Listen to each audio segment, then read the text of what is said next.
ഈ ട്രംപിനെ കൊണ്ട് വലിയ ശല്യമായിക്കുന്നു കേട്ടോ. ട്രംപ് എന്ത് ചെയ്തു എന്ന് പറയണേ? നമുക്കറിയാലോ, ആള് ഈ 6 മാസം കൂടുമ്പോ ദുബായിൽ നിന്ന് വരുന്നതാ. ആള് നല്ല രാത്രി വന്നു. സാധാരണ എല്ലാ പ്രാവശ്യം ഞാൻ അവൻ കൊണ്ടുപോകാറ്. ഇന്നലെ ഞാൻ പോയിണ്ടായിരുന്നു.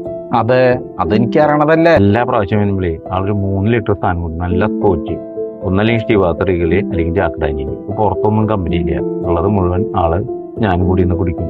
പെങ്ങൾക്കാണെങ്കിൽ ഒരു പരാതിയില്ല, പുറത്ത് പോയിട്ട് അലമ്പുണ്ടാക്കണമെന്നില്ല. അപ്പൊ മതിയോളം സുഭിഷായിട്ട് സ്കോച്ച് കഴിക്കാൻ പറ്റുന്നത് ആള് വരുന്ന ഈ സമയത്താ. അതിപ്പോ ഇല്ലാണ്ടേ. അതിനെന്താണ്ടായേ? യുദ്ധം കാരണം ഫ്ലൈറ്റിന്റെ കാര്യക്ക് ഭയങ്കര കൺഫ്യൂഷനിലാണ്. ആൾക്ക് ഭയങ്കര ടെൻഷനാണ് അത്ര. അതായത് ഫ്ലൈറ്റ് ബുക്ക് ചെയ്തിട്ട് എയർപോർട്ടിലേക്ക് പോകണ ഒരു ടെൻഷൻ, ഫ്ലൈറ്റ് ക്യാൻസൽ ആവും. ഫ്ലൈറ്റിൽ കയറി കഴിഞ്ഞപ്പോഴോ ഇനി ഫ്ലൈറ്റ് പോയിക്കൊണ്ടിരിക്കുന്ന സമയത്ത് ഫ്ലൈറ്റ് തിരിച്ചു വിളിക്കും എന്നുള്ള ടെൻഷൻ. ഇനി ഇവിടെ വന്നിറങ്ങിയപ്പോൾ വേറെ ടെൻഷൻ. ഇവിടെ വന്ന് നിൽക്കുന്ന സമയത്ത് ആ ഫ്ലൈറ്റ് ക്യാൻസലാക്കി തിരിച്ച് ഇങ്ങോട്ട് വന്നാലൊന്നും ആ ടെൻഷൻ. അതോടുകൂടി ടെൻഷൻ കാരണം എന്താ, ആളൊന്നും വാങ്ങാണ്ട് നേരെ അങ്ങോട്ട് ടാക്സിയിലാണ് കയറി. ഞാൻ ഇവിടെ എത്തിയപ്പോൾ ഈ സംഗതി അറിയാം. അപ്പൊ അളിയന്റെ കയ്യിൽ നിന്ന് ഒന്നും കിട്ടിയില്ല. കിട്ടിയില്ല എന്നും പറയാൻ പറ്റില്ല. ഞാൻ ചെന്നപ്പോ ആളെന്താ ഒരു മോർഫീസ് ഫുള്ള് വാങ്ങി വെച്ചേക്കുക.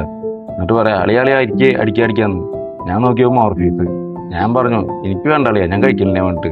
സ്നേഹം ഒന്നും നിലനിൽക്കട്ടെ വേണ്ടിട്ട് ഞാൻ ഇങ്ങോട്ട് പോകുന്നു. ഈ ജവാൻ അടിക്കണ നീയെ മോർഫീസ് കിട്ടിയിട്ട് കഴിക്കാതെ പോകുന്നോ? അപ്പൊ അതിലെന്താ കാര്യം ഉണ്ടല്ലോ?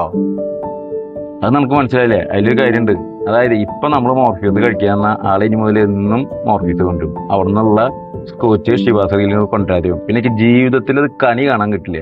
ആളെല്ലാ പ്രാവശ്യം ഇവിടെ വന്നിട്ട് മോർഫീസ് വന്നിട്ട് വന്ന കളിയാ കളിക്കാളിയാ ഈ മോർഫീസ് തന്നുകൊണ്ടിരിക്കും. അപ്പൊ ഇപ്പൊ മോർഫീസേ പോയിട്ടുള്ളൂ.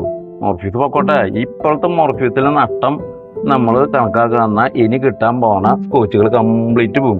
പരിപാടി വേണ്ട ചെയ്യാൻ. അല്ലടാ, അപ്പൊ ഇനി എന്താ പരിപാടി? ഈ വെള്ളം കുടിക്കാനാണ് ഈ ഗ്ലാസ് കൊടുന്ന് വെച്ചിരിക്കണേ? നമ്മുടെ സ്വന്തം ബ്രാൻഡ് ജവ അവിടെ ഉണ്ട്. എന്താ നമുക്കത് പറ്റാണ്ടേയോ? നമുക്ക് ആരും ഒന്നും കൊണ്ടുവരില്ല. നമുക്ക് ആകപ്പാടിയുള്ള ജവാനാണ് നമ്മുടെ ശരണം. ഓണം വന്നാലും ഉണ്ണി പിറന്നാലും ഈ കോരന് കഞ്ഞി കുമ്പളിൽ തന്നെ. നീ വലിയ തത്വം പറയാൻ നിൽക്കണ്ട. ഞാൻ സാധനം എടുത്തിട്ട് വരാം. 2 അടിച്ചോ. മനുഷ്യവിടെ കരി വന്നിരിക്കുമ്പോഴാ അവന്റെ ഒരു കഞ്ഞിയും കോരനും കുമ്പിളൊക്കെ.